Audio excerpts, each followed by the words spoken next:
Well, this bridge just went through a major reconstruction. It's now open again, but the town might have to rip it all out again because of where some of the materials come from.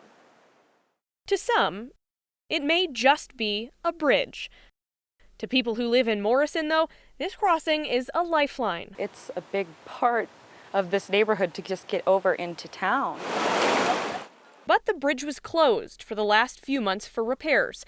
It got a new coat of paint, new wood planks, and new steel to run underneath it. It was a huge problem. Carrie Shipley lives right next to it. She says the detour was a pain. We both work in town, so we use the bridge honestly every day. It's a lot easier to commute that way instead of walking all the way around. Now people here could have to relive all of that again.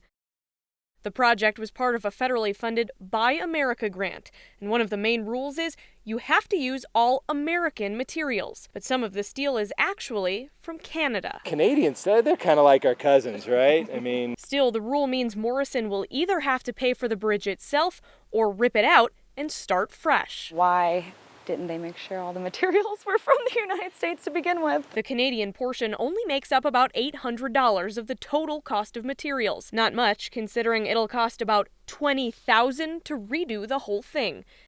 And it would be closed for another 3 months. Personally, I think it's a big waste of materials and lumber, and there's no need to throw away perfectly good materials that are actually working and the community is using every day.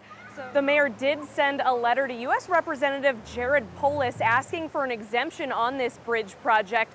The office says they did get a letter in response, but it's still unclear what will happen next. In Morrison, Ashley Michaels, Fox 31, Denver.